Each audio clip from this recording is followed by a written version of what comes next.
13조 2차 시수업을 진행하겠습니다. 우리가 13조 1차 시에서 분산 분석의 기초를 말미 부분에 차시 말미 부분에 잠깐 다뤘습니다. 그리고 그 전에 이제 분산 분석을 본격적으로 엑셀로 분석을 하기 위해서는 가설 검증을 반드시 이해를 할 필요가 있다고 말씀드렸습니다. 그래서 그 가설 검증을 바탕으로 분산 분석을 이제 본격적으로 해 보실 텐데, 이 분산 분석 1원 배치법과 2원 배치 이 두 가지 정리를 실제 이 실습을 통해서 한번 실시해 보도록 하겠습니다. 자, 우리가 지난 1차 시에 이제 가설 검증을 배우셨습니다. 가설 검증의 중요한 단어, 첫 번째가 우리가 기무가설과 대립가설, 그리고 이 기무가설과 대립가설에 대해서 통계적 결정을 내리기 위한 하나의 수치가 검정 통계량이죠. 이 검정 통계량이 어떤 기강력, 검정 통계로서 Z0가 만약 예를 든다면 예를 들어서 어떤 상황에서 Z 알파보다 크거나 같다라는 이런 범위가 하나 이제 세팅이 된다면 이 범위 내에 들어가면 바로 H0를 기각하겠다라는 어떤 범위를 바로 우리는 기강력을 표현하고요. 그다음에 이제 알파 유의 수준에서 유의 수준은 제1종 오류를 발생시킬, 그러니까 오류 확률의 최대치를 사전에 정의해놓는데 일반적으로 알파는 0.05라는 것이죠. X할 때. 그리고 P 밸류가 있다고 했습니다. P 밸류는 뭐죠? 이건 실제 데이터 분석하니까 오류를 일으킬 실제 확률이라는 거죠. 실제 오류의 발생 확률. 따라서 P 밸류가 알파보다 적거나 같다면 우리는 H 재료를 기각할 수 있다는 그런 결론이 되었습니다. 그래서 오늘 아마 이걸 좀 보실 겁니다. 자, 그럼 우리가 제일 먼저 분산 분석의 이번 학습 목표는 기술적 내용을 설명할 수 있으시고, 그리고 이론 배치법과 이론 배치법에 대해서 상세하게 설명할 수 있는 그런 학습이 되도록 하겠습니다. 자, 분산 분석의 핵심입니다. 기술적 핵심이죠. 분산 분석의 핵심은 총 변동. 분산 분석 지금 이 언어 자체, 그러니까 키워드 자체가 분산입니다. 키워드가. 그래서 따라서 분산은 뭔가 하면은 변동이죠. 변동이라는 건 흐트러진 정도입니다. 그래서 분산 분석은 지난 기초 과정에서 말씀드렸다시피 우리가 3개 집단 이상의 집단을 대상으로 해서 서로 평균이 차이가 있는지를 판단하는 그런 분석 방법이라는 것이죠. 자, 그래서 그걸 우리가 분산을 통해서 알아보겠다는 그 얘기입니다.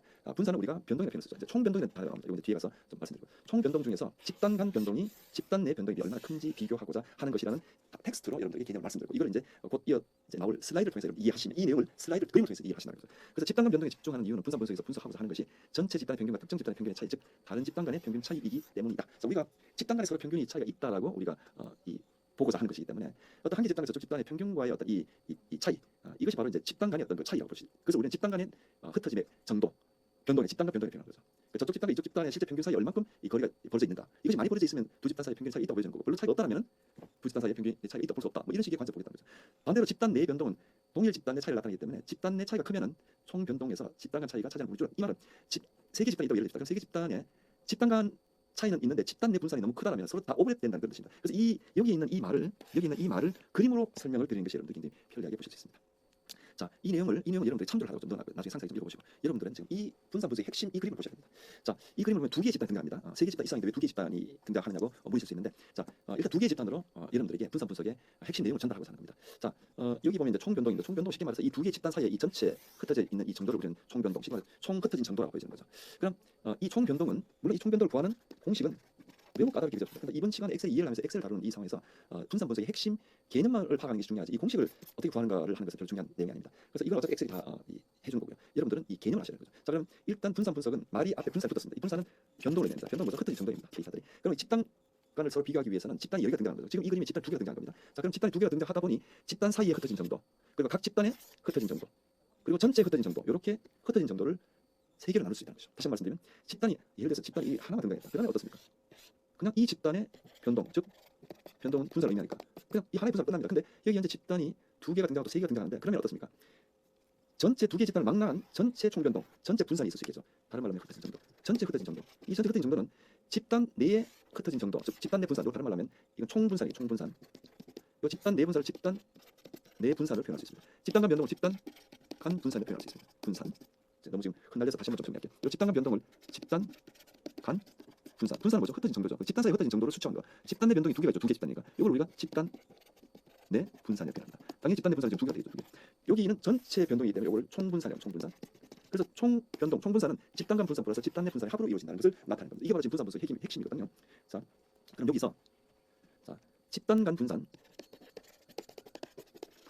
집단 내 분산으로 나눈 값이 바로 F0. F0라고 표현합니다. F0. F값을 표현. F값 분산 비율이라는 거죠. 그래서 어쩌고저쩌고 F0로 표현하고요. 집단 간 분산을 집단 내 분산으로 나눈 이 비율을 가지고 이 F0 값을 가지고 서로 집단 사이에 차이가 있다 없다를 판단하게 되는 거죠. 자, 그럼 이 비율을 F0 값이 크면 클수록 좋습니다. 적으면 적을수록 불안해지는 거죠. 자, 그래서 우리가 지난 차시에 마지막에 이 분산 분석의 규모가설과 가설 검증이 이 엑셀 분산 분석 하시면 그 저변에 가설 깔릴 거였어. 자, 규모가설은 집단 간 평균의 차이가 없다. 그러니까 다 집단 동일하다는 게 기무가사 입장이야. 근데 새로운 주장의 H1 대립가설은 집단 간의 차이가 있다라는 주장을 하는 겁니다. 자, 집단 간의 차이가 있다라는 주장이 설득력이 있기 위해서 분산 분석을 실시하는데 분산을 통해서 그걸 알아보겠다 이 뜻입니다. 그래서 특히 이제 이 F0 값이 중요한데 F0 값이 커진다는 것은 커지기 위해서는 집단 간 분산이 커지거나 집단 내 분산이 적어지면은 F0 값이 커진다는 그 뜻입니다. F0 값이 특정 값보다 특히 이제 F 알파의 V1 뭐 V2 이것도 여러분들 따로 외우실 필요 없습니다. 요게 바로 기각량입니다. 요 값보다 이 F0 값이 크다는 H0를 기각한다. 따라서 H1을 채택한다는 이 말은 무슨 뜻이죠?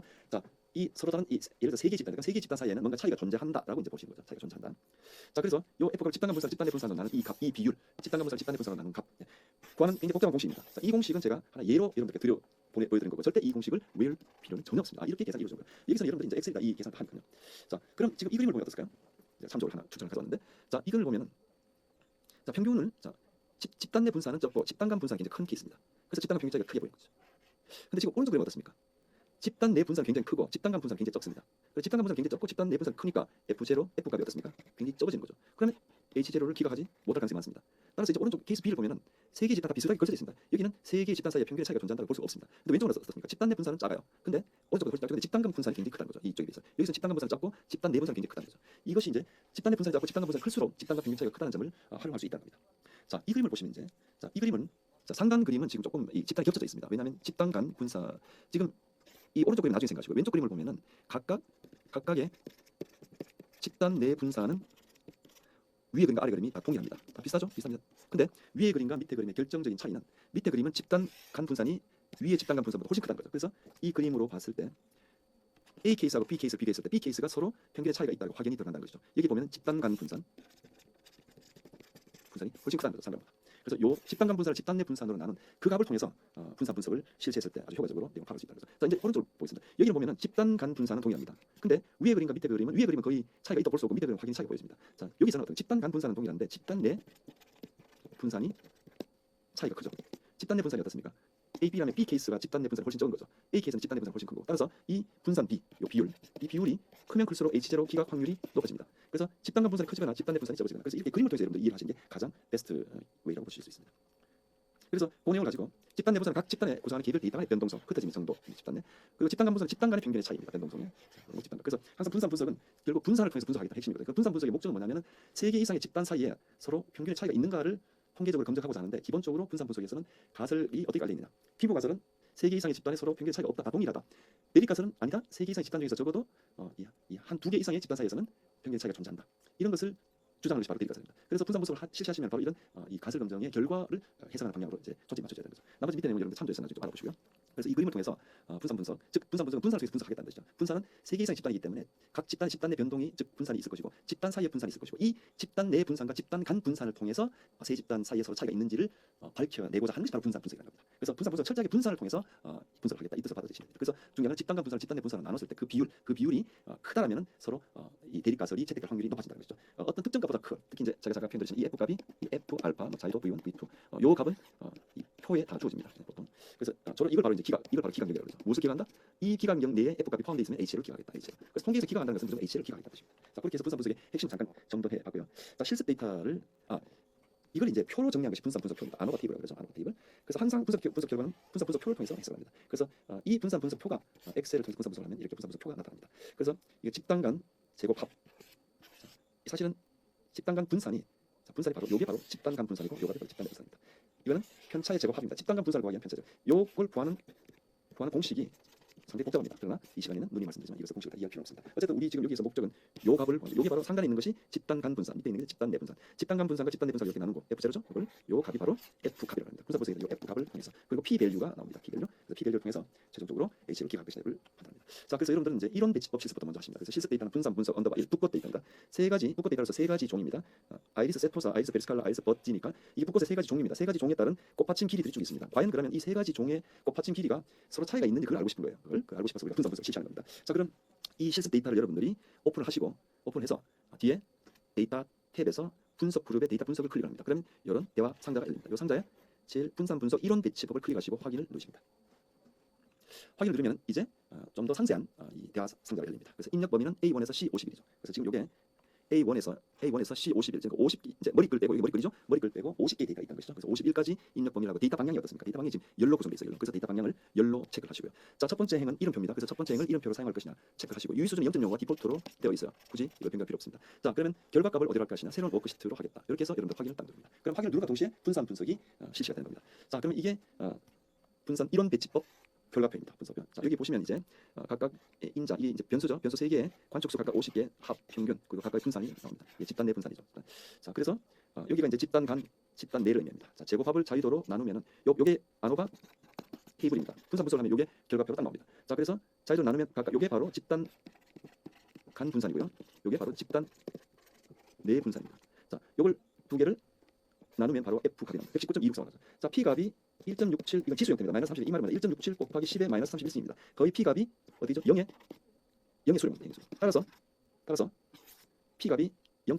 알파 0.0보다 굉장히 적을 뿐만 아니라 P 값이 굉장히 적습니다. 따라서 결론은 세 가지 종에 따른 세팔렌스 곱해진 길이는 평균의 차이가 있다고 볼 수 있다. 즉 H0를 P가 합니다. H0 P가 여기 H0는 뭘까요? 차이가 없다는 게 H0입니다. H1은 차이가 있다는 것이죠. 그래서 요 P 값을 보고 마이너스 30은 지수 형태입니다. 2 마이너스 31 숫자를 좀 짧게 표현하는 그런 방법이죠. 자, 이렇게 해서 이론 배치법 실습은 H0 P가 됐습니다. 자, 이론 배치법은 이제 인자 두 가지를 고려하는 방법입니다. 그래서 이론 배치법은 반복이 없는 이론 배치법, 반복이 있는 이론 배치법. 실제 실습은 여러분 반복이 있는 이론 배치법을 해보고 있습니다. 처리마다 여러분 시험에서 결과가 여러 개 나옵니다. 자, 독립변수 예를 들어서 성적이라는 변수와 전공 만족도 변수에 따라서 대학생을 적응도를 나타내는 이런 것이 전형적인 이론 배치 분산 분석입니다. 자, 그럼 좀 더 수치적인 예를 들어보면 첨가제와 온도를 달리하면서 제조 시간 측정할 것입니다. 자, 그래서 자, 첨가제는 세종의 온도 부정입니다. 자, 예를 들어서 첨가제 A를 투여하고 80도를 했을 때 제조 시간 50시간 걸렸다 이 뜻입니다. 자, 여기 지금 반복이 없는 이온 배치입니다. 반복이 없는 이온 배치. 자, 그럼 우리가 반복이 있는 이온 배치를 주로 우리가 많이 다루게 되니까 이걸 해보도록 할게요. 반복이 있는 이온 배치는 처리마다 여러분 시험에서 결과가 여러 개 나옵니다. 뒤에 샘플 보시면 이렇습니다. 자, 첨가제 A에 80도 했을 때 이렇게 세 가지 데이터 나왔고요. 자, 그러면 요인이 두 가지이기 때문에 첨가제 그 자체 온도 그 자체가 내는 효과도 있겠지만 첨가제와 온도가 만나 내는 교호작용이 있습니다. 교호작용. 두 인자가 만나서 교호작용을 내는 것인가 뭐 이런 것을 다 체크할 수 있습니다. 그래서 반복이 있는 이온 배치법은 말 그대로 이온 배치법을 처리마다 여러 번 시험하는 것입니다. 자, 그렇게 해서 이런 데이터가 나오는 것이죠. 이런 데이터. 자, 그러면 이제 총 제곱합도 처리 제곱합도 세 가지가 나옵니다. 세 가지. 자, 왜냐하면 자료값과 총 평균의 차이는 첨가제가 달라서 생기는 차이, 첨가제에 의해서 온도가 달라서 생기는 차이, 첨가제 온도가 만드는 차이, 그리고 자료마다 개별로 생기는 차이. 그렇게 해서 세 가지 처리 제곱 우리가 이론 배치법 할 때는 처리 제곱 평균 두 가지가 나옵니다. 근데 세 가지 처리 제곱 평균이 생기면서 자연스레 FB 이론 배치법 할 때 FB가 한 가지가 나오죠. 자, 그래서 세 가지가 나옵니다. 그래서 기모가설 대립가설도 이와 같이 세 가지가 나옵니다. 자, 반복이 있는 이온 배치는 자, 교호작용 효과입니다. 자, 쉽게 말해서 기모가설 교호작용이 없다. 대립가설은 교호작용이 있다. 그다음에 요인이 두 개니까 요인 A가 효과가 어떤 영향이 있다. 없다가 기모가설이 있다가 대립가설. 요인 B의 주요가입니다. 요인 B가 효과가 없다는 게 기모가설이 있다는 게 대립가설. 이렇게 세 가지의 이 가설이 생깁니다. 이 세 가지의 가설에 대해서 다 평가하게 됩니다. 자, 그럼 분산 분석 언더바 2라는 실습 데이터를 여러분들이 가져오셔가지고 여러분 제공된 그것을 오픈하시고 자, 분산 분석을 하셔서 여기 있는 반복 있는 이온 배치법을 해서 확인해 주십시오. 그러면 이런 대화 상대가 나옵니다. 자, 이런 대화 상대가 나오면 입력 범위는 아까처럼 A1부터 아까가 아니라 A1부터 여기서부터 여기까지 입력 범위를 해야겠죠. 입력 범위를 그렇게 하시고 표본당 행수 하나 둘 표본당 행수가 3개가 되니까 3을 표현하시고 유의 수준 0.0고요. 새로운 워크시트라고 해서 확인을 누르시면 됩니다. 확인을 누르시면 이렇게 자, 세 가지 케이스입니다. 80도일 때 첨가제 A, B, C, 90도일 때 첨가제 A, B, C 그리고 합격. 자, 여기서 보면 이제 자, 인자 독립변수 두 개니까 인자 A에 그리고 인자 B에 교호작용 그렇게 해서 각각 제곱 평균이 이렇게 나옵니다. 이렇게 나와요. 자, 그다음에 각각 자, FB가 이렇게 세 가지 나옵니다. 여러분들 보실 때는 다 요 P 값만 보시면 돼요. P 값.